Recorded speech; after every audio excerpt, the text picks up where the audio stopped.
আসসালামু আলাইকুম, সবাই কেমন আছেন? বার্ডস অফ টু চ্যানেলটি থেকে আমি হিমু আপনাদের সবাইকে স্বাগত জানাচ্ছি। আশা রাখি সবাই ভালো আছেন এবং সুস্থ আছেন।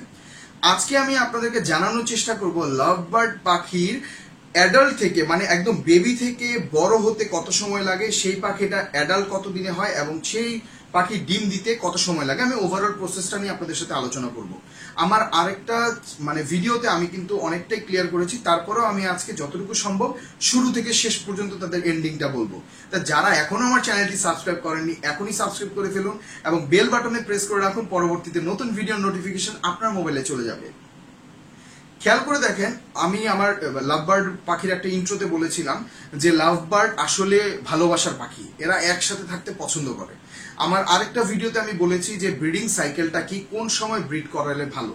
অনেক ব্রিডার আছে যারা আসলে পাখিকে রেস্ট কি জিনিস এটা জানে না, বিশেষ করে দোকানে রেস্ট কি জিনিস জানে না, দেখা যায় ডিম বাচ্চা করছে। আর আরেকটা জিনিস কি, দোকানের যে জিনিসটা হয় যে পাখি আসতেছে সেল হচ্ছে, আসতেছে সেল করছে, তারা খুবই ভালো মানের ব্রিডার আছে, তাদের মধ্যে খুবই ভালো বিজনেস করতেছে এবং ট্রু তাদের কাছেও ভালো পাখি পাওয়া যায়, এতে কোনো সন্দেহ নেই। কজ আমি কিন্তু অনেক সময় দোকান থেকে পাখি কিনি, আমি অনেক সময় হাটে থেকে পাখি কিনি, তবে পাখি কেনার আগে একটু চেক করে নেওয়া ভালো।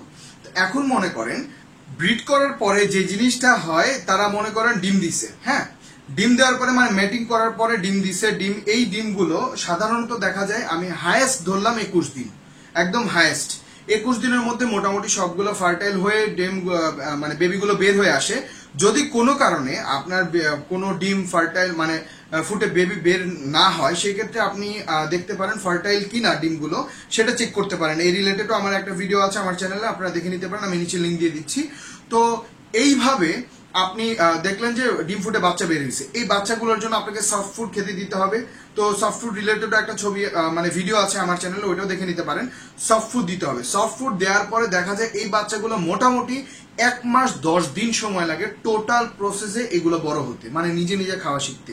আরেকটা জিনিস, এটা আসলে অনেকের বেলা হয় অনেকের বেলা হয় না, সেটাও একটু বলে দিচ্ছি। সেটা হচ্ছে যে দেখা যায় 1 মাস 10 দিন পরেও যখন আপনি বেবিগুলো নিজে নিজে খেতে পারে, তারপরেও দেখা যায় 6 থেকে 7 দিন বাবা মা বেবিগুলোকে খাওয়াই দেয়।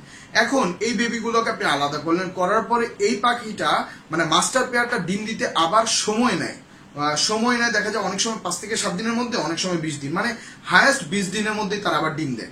এখন আসি যে পাখি বেবিগুলোকে আপনি সরাই ফেলছেন, এই বেবিগুলোকে নিয়ে কথা বলি। এই বেবিগুলা আস্তে আস্তে নিউ অ্যাডাল্টে যেতে 6 মাস সময় লাগে। তখন আসলে 6 মাসের পরেই তাদের ছেলে এবং মেয়ে নির্ধারণ করা যায়। তো কিভাবে নির্ধারণ করতে, এই রিলেটেড ভিডিও আছে, দেখে নিতে পারেন।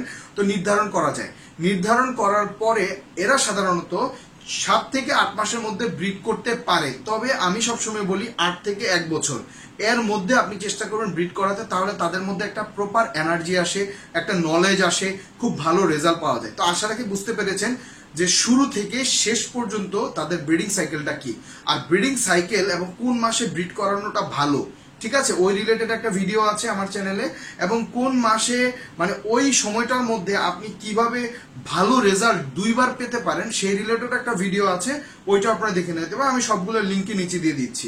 তো আশা রাখি আপনারা কিছু জানতে পেরেছেন। আমি চেষ্টা করেছি যতটুকু আমি জানি তা আপনাদের জানানোর জন্য। আর আপনাদের মধ্যে যদি কোনো প্রশ্ন থেকে থাকে আপনারা আমাকে করতে পারেন। বার্ডস অফ টু আমার ফেসবুক পেজ নেম, আপনারা সেখানে মেসেজ করতে পারেন, আমি ইনশাল্লাহ রিপ্লাই করার চেষ্টা করব। তো আজকের মতো সবাইকে বিদায় জানাচ্ছি, সবাই ভালো থাকবেন। আসসালামু আলাইকুম।